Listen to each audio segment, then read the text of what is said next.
गोपाळकृष्ण गोखले महाविद्यालय मराठी विभाग BA भाग 2 पेपर नंबर 4 काव्यगंध या पुस्तकामधील काही कविता आपण इथे अभ्यासत होतो. आज आपण कवी वसंत आबाजी डहाके यांच्या महानगरीय कविता अभ्यासणार आहोत. तत्पूर्वी वसंत आबाजी डहाके यांचा आपण थोडक्यात परिचय आता करून घेऊया. वसंत आबाजी डहाके यांचा जन्म 30 मार्च 1942 रोजी यवतमाळ जिल्ह्यातील बेलोरा या गावी झाला. त्यांनी कविता लेखन तर केलेच, पण ते भाषातज्ञ, कोशकार, कादंबरीकार सुद्धा आहेत. त्यांनी निबंध, समीक्षा, ललित लेखन, संपादने यातही स्वतःचे नाव ठळक अक्षरात कोरले आहे.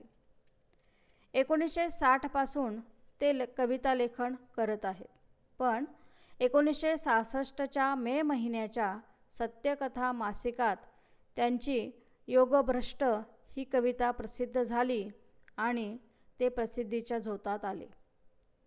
1972 साली योगभ्रष्ट हा त्यांचा पहिला कविता संग्रह प्रसिद्ध झाला. नंतर त्यांचे शुभवर्तमान, शूनशेप, चित्रलिपी इत्यादी कविता संग्रह आले. त्यांचे समीक्षा लेखनही विशेष गाजले. चंद्रपूर येथे 2012 साली भरलेल्या 85व्या अखिल भारतीय मराठी साहित्य संमेलनाचे ते अध्यक्ष होते. तसेच चित्रलिपी या कविता संग्रहासाठी त्यांना मानाचा साहित्य अकादमी पुरस्कारही मिळालेला आहे. याशिवाय कुसुमाग्रज प्रतिष्ठानचा जनस्थान पुरस्कार देऊन वसंत आबाजी डहाके यांचा गौरव करण्यात आला आहे. काव्य लेखनामागे डहाके यांच्या जीवनविषयक जाणीवांचे अंधसूत्र आहे. त्यांच्या कवितेतील मी 20व्या शतकाच्या उत्तरार्धात परात्म भावाने ग्रासलेला, कुंठित, निराश व संत्रस्त मनाचे प्रतिनिधित्व करतो. त्यांच्या कवितेत निसर्ग डोकावतो, पण तो खिन्न, व्याकुळ, हिंस्त्र व अमानुष असतो. 1945च्या आयोगामागे जन्मलेल्या पिढीच्या मनातील कल्लोळ कवी व्यक्त करतो. स्वतःचे जगणे 1945च्या आगेमागे जन्मलेल्या पिढीच्या मनातील कल्लोळ कवी व्यक्त करतो. स्वतःचे जगणे, वाचन, अवतीभोवतीच्या घटना यांचे दर्शन कवितेमध्ये घडते. एका कवितेत कवी म्हणतो, उद्ध्वस्त मनस्थितीत गावी परतलो, कशातच मन लागत नाही. अंतरात सगळा वणवा पेटलेला, अंतर्बाह्य उन्हाळा, छातीच्या मध्यातून अंगभर ज्वाळा. अशी कवीच्या मनाची, शरीराची प्रस्फुरणे त्याच्या कवितेमध्ये उमटतात. ती वैयक्तिक असतात, पण हळूहळू ती सामाजिक बनत जातात.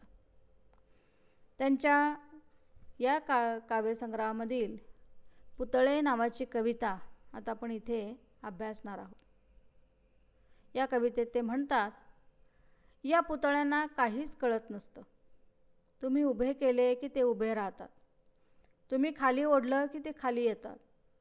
असं उन्हा पावसात उभे राहण्याची गरज पुतळ्यांना नसते, तर तुम्हाला पुतळ्यांची गरज असते. तुम्ही त्यांना उभं करता, हार घालता. काही काळाने तुमची मर्जी फिरते, मग दुसरे पुतळे उभे करता, त्यांची गाणी गाता. एक पुतळा कोठे उभारला की तुम्ही एक पिंजरा पण बनवता. तुम्ही उभारलेल्या पुतळ्याचं गाणं त्याने गायलं नाही की त्याला त्या पिंजऱ्यामध्ये टाकता. तुम्ही जेव्हा नवे पुतळे उभे करता, तेव्हा जुने पुतळे उभे करणाऱ्यांना त्यांच्या चौथऱ्यात चिणून टाकता. तुम्ही उभारलेल्या प्रत्येक पुतळ्याच्या पायाखाली ओठ बंद असलेली, हात मागे बांधलेली माणसं दडपलेली असतात.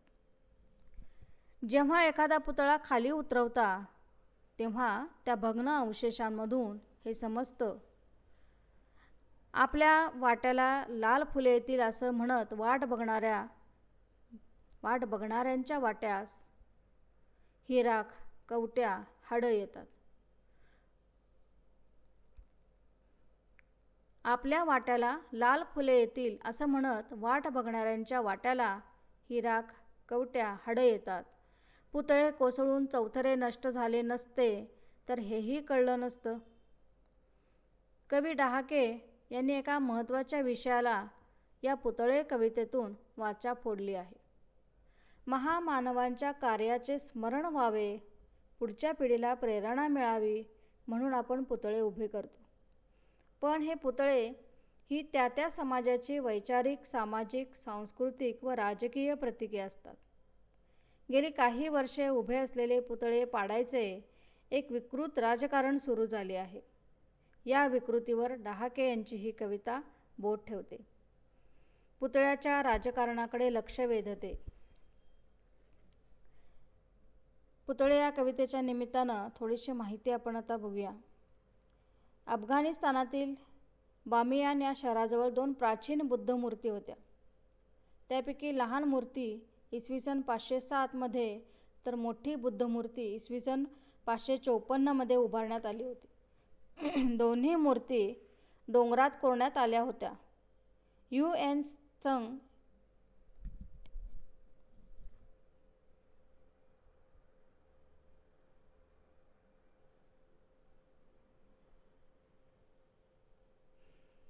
पुतळे या कवितेच्या निमित्ताने थोडीशी माहिती आपण या संदर्भात बघूया. अफगाणिस्तानातील बामियान या शहराजवळ 2 प्राचीन बुद्ध मूर्ती होत्या. त्यापैकी लहान मूर्ती इसवी सन 507 मध्ये तर मोठी बुद्ध मूर्ती इसवी सन 554 मध्ये उभारण्यात आली होती. दोन्ही मूर्ती डोंगरात कोरण्यात आल्या होत्या. UN संघ सारख्या अनेक तत्कालीन पर्यटकांनी या मूर्तीला भेट दिली होती व प्रवास वर्णनात त्यांचे उल्लेखही करण्यात आले होते.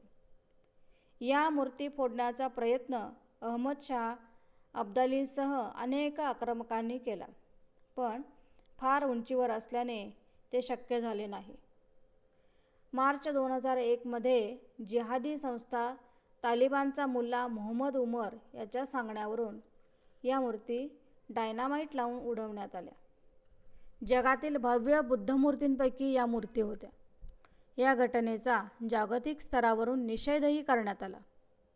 प्रस्तुत कवीची ही कविता कदाचित याच घटनेवरून लिहिली असावी. अगदी अलीकडे पुण्यातील लाल महालातील दादोजी कोंडदेव यांचा पुतळा हटविण्यात आला, तर नंतर संभाजी उद्यानातील लेखक कवी राम गणेश गडकरी यांचा पुतळा काही विकृत लोकांनी तोडून फोडून नदीत टाकला. अशा पद्धतीनं हे राजकारण पुतळ्याचं असलेलं आपल्याला पाहायला मिळतं आणि समाजातील या अशा गोष्टींवर कवीने या कवितेतून भाष्य केले आहे. आणि या कवितेमधून कवीने मांडलेला आशय आपल्याला विचार करायला भाग पाडतो. पुतळे ही कविता एका वेगळ्या विषयावर नेमकेपणाने बोट ठेवण्यामध्ये सक्षम आहे. समाजातील थोर लोकांच्या कार्याची ओळख पुढच्या पिढीला व्हावी, त्यांचे स्मरण राहावे म्हणून आपण पुतळे उभे करतो. पण हे पुतळे त्या त्या समाजाचे किंवा त्या त्या सामाजिक, राजकीय, सांस्कृतिक, वैचारिकतेचे प्रतीक असतात. समाजाच्या अस्मितांचे प्रतिबिंब या पुतळ्यामध्ये पडलेले असते. पण हे सगळे आदर्श विचार आहेत. आज समाज इतका बदलला आहे, इतका विकृत झाला आहे की जगभर पुतळे तोडफोड करायचे काम बिनधास्तपणे सुरू आहे. याचा आत्ता आपण उदाहरणामध्ये याचा उल्लेख पाहिलाच. या पुतळ्यांना स्वतःला काहीच कळत नसतं. उन्हा पावसात उभं राहण्याची त्यांना गरजही नसते. मग ही गरज असते नेमकी कुणाला? आपण पुतळे उभे करतो, त्यांना हार वगैरे घालतो, पूजा करतो, पण दुसऱ्या कोणाला तरी हे पुतळे नको असतात. त्यांची मर्जी फिरली की ते दुसरे पुतळे उभे करतात.